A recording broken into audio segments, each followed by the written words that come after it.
மக்களே வணக்கம். இப்போ இந்த பதிவை பார்க்குற நீங்க யோசிச்சு பாருங்க, என்னைக்காவது நீங்க உங்க குழந்தைய அடிச்சிருக்கீங்களா? அதுவும் சாதாரண அடிக்கத்தில் நல்லா அவங்க கண்ணும் பழுக்கிற அளவுக்கு ஏதாவது அடிச்சுட்டு கொஞ்ச நேரம் கழிச்சு நீங்கள் வருத்தப்பட்ட அந்த நாட்களை யோசிச்சு பாருங்க. எந்த பெற்றோரும் குழந்தைங்களை இவ்வளோ கடினமாக அடிக்கணும்னு எந்த பெற்றோரும் விரும்புறது கிடையாது. ஆனால் அந்த நேரம் அந்த சூழல் நம்மளை அப்படி பண்ண வச்சிடுது.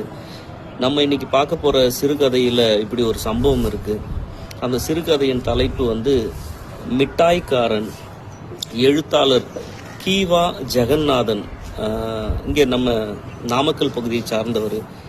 நம்ம ஊவேசா தமிழ் தாத்தான்னு சொல்லுவாங்கள்ல, ஊவே சுவாமிநாத ஐயர் அவருடைய மாணவர்.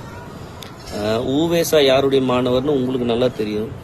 தேப்போ மீனாட்சி சுந்தரனார், மகாவித்வான் மீனாட்சி சுந்தரனார் அவருடைய மாணவர் ஊவேசா. ஊவேசாவுடைய மாணவர் கீவா ஜெகநாதன். எதுக்காக நான் இந்த பதிவு சொல்கிறேன்னா, இவங்களாம் தான் தமிழர்கள், இவங்களாம் தான் தமிழ், இவங்க கொடுத்தது தான் இலக்கியம் நமக்கு. நீங்கள் படிக்கிற எல்லா சங்க இலக்கியமும் ஊவேசா அவர்களுடைய அந்த ஓலைச்சுவடியிலேருந்து அவர் பதிப்பித்த அந்த வரலாற்றை தான் நம்ம இன்னைக்கு கொண்டாடிட்டு இருக்கோம்.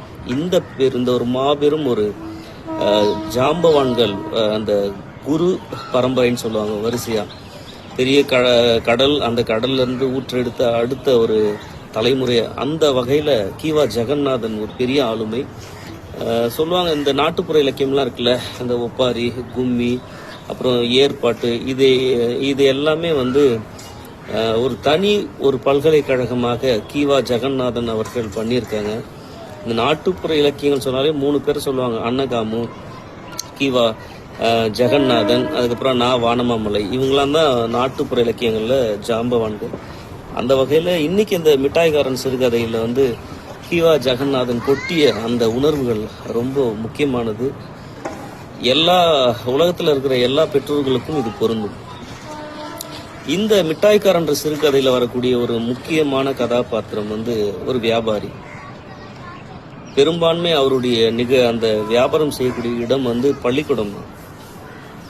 நல்ல மாணவர்கள்கிட்ட ரொம்ப அன்பா இல்லை, ஒரு வியாபாரி தனக்கான வாடிக்கையாளர்கிட்ட எந்த அளவுக்கு நேர்த்தியா அவர்களை கவரும் விதமாக நடந்து கொள்வார்களோ அதற்கு 100 மடங்கு இந்த மிட்டாய்க்காரன் தன்னுடைய வாடிக்கையாளர்களாகிய குழந்தைகளை அரவணைத்து அவர்களுக்கு மிட்டாய் கொடுத்து அந்த வருவாயை ஈட்டுவது தான் இவருடைய தொழில், இவருடைய அன்றாட பிழைப்பு.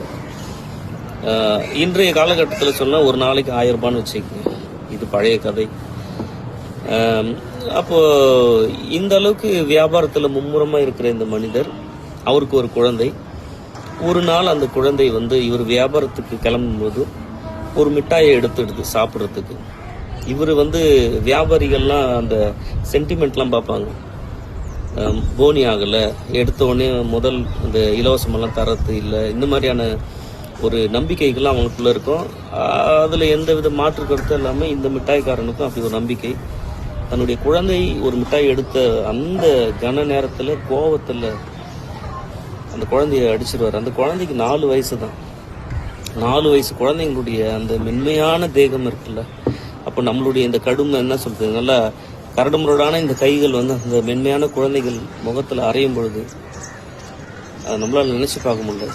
குழந்தைங்கள் இருக்கிற எல்லாருக்கும் நான் சொல்ல வரது புரியும் இல்லை. அந்த மென்மையான அந்த கணத்தில் இவருடைய கை விரல்கள் படியும் அளவுக்கு இவர் அடித்த அந்த நொடியில் அவங்க மனைவி அப்படியே அங்கம் பதற அந்த குழந்தைய தூக்குறாங்க. படுபாவி என் குழந்தைய கொண்டுட்டானேன்ற மாதிரியான உள்ள எண்ணத்தோடு அந்த குழந்தைய தூக்குறாங்க.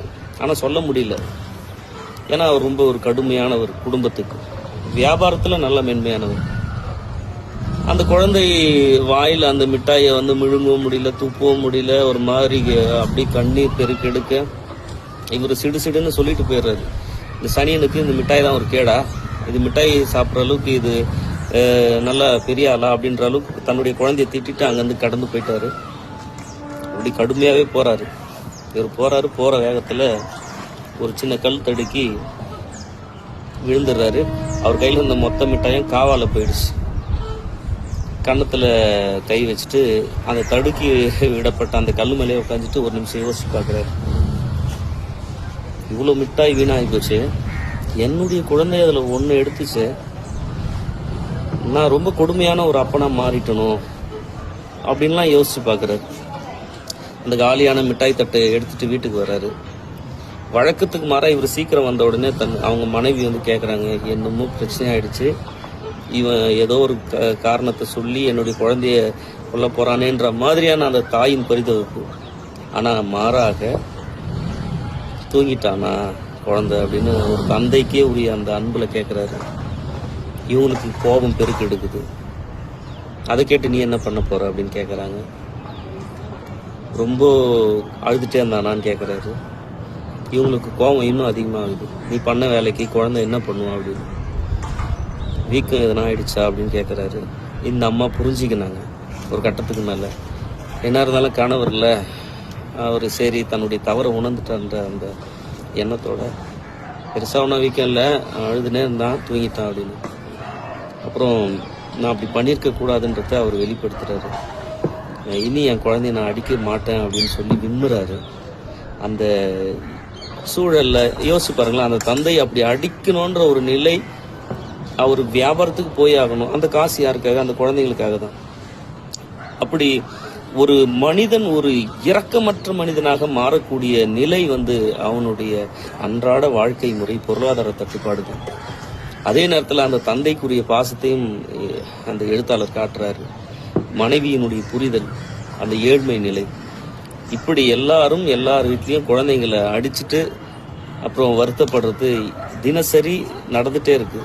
மக்களே, இன்னைக்கு உலக ஒற்றுமை தினம். இந்த தினத்தில் நம்ம தெரிஞ்சுக்க வேண்டிய ஒரே விஷயம், விட்டு கொடுப்போர் கெட்டு போவதில்லை, கெட்டு போவோர் விட்டு கொடுப்பதில்லை என்ற ஒரு விஷயத்தை நான் உங்ககிட்ட கொண்டு வந்து சேர்க்குறேன். யாதும் ஊரே யாவரும் கீழ்னு கணியன் பூங்குன்றன் அன்றைக்கே சொல்லிட்டாரு. இன்னைக்கு சர்வதேச ஒற்றுமை தினம். ஒன்றுபட்டால் உண்டு வாழ்வு, இல்லையே தாழ்வு அப்படின்றத இந்த செய்தியோட கீவா ஜெகநாதன் அவர்கள் எழுதிய மிட்டாய்க்காரன்ற இந்த சிறுகதையிலிருந்து நம்ம கற்றுக்கின ஒரு செய்தி, குழந்தைகளை நாம் அவர்களுடைய உலகத்தில் சென்று கவனித்தால் பிழைகள் பெரிதாய்ப்படாமல் அந்த குழந்தைத்தனத்தை நீங்கள் ரசித்து, அதே நேரத்தில் அவர்களை நம்ம அடித்து தான் திருத்தணும்னு அவசியம் இல்லை, கதை சொல்லி திருத்தலாம். அந்த குழந்தைங்க வந்து கதை சொன்ன நம்போம். நீங்கள் என்ன கதை சொன்னாலும் நம்ம ஏன் நம்மள சின்ன வயசில் எல்லாரும் என்ன சொல்லுவாங்க, பேர் ஏதாவது தப்புன்னா சாமி கண்ணை குத்தும், அப்படி தானே நம்மலாம் வளர்ந்தோம். அந்த இருட்டில் போத பேய் இருக்குலாம் சொல்லி நம்மளை வளர்த்துருக்குறாங்க. குழந்தைங்களுக்கு கதை சொல்லுங்கள், குழந்தைங்களோடு பேசுங்க. குழந்தைங்களை நம்ம அடித்து தான் திருத்தணும்னு அவசியம் இல்லை. கீவா ஜெகநாதன் அவர்கள் பெரிய ஜாம்பவான். மீண்டும் ஒரு முறை சொல்கிறேன், நம்ம ஊவேசா அவர்களுடைய மாணவர் தான் கீவா ஜெகநாதன். அப்போ ஊவேசாவுடைய ஆசிரியரார்னா மீனாட்சி சுந்தரம் பிள்ளை. இவங்கெல்லாம் தமிழ் ஜாம்பவான்கள். இவர்கள் கொடுத்த தமிழில் தான் இந்த தமிழ்நாடு, தமிழ் இலக்கியம் பெருமை அடைகிறது. இந்த நேரத்தில் இந்த சிறுகதையோடு அந்த ஜாம்பவான்களையும் நினைத்து பார்ப்போம். நம் குடும்பத்தில், நம் வீட்டில் உள்ள குழந்தைகளை கொண்டாடுவோம். அவர்களுடைய பிழைகளை நீங்கள் கதைகளின் வழியாக திருத்துங்கள். நன்றி, வணக்கம்.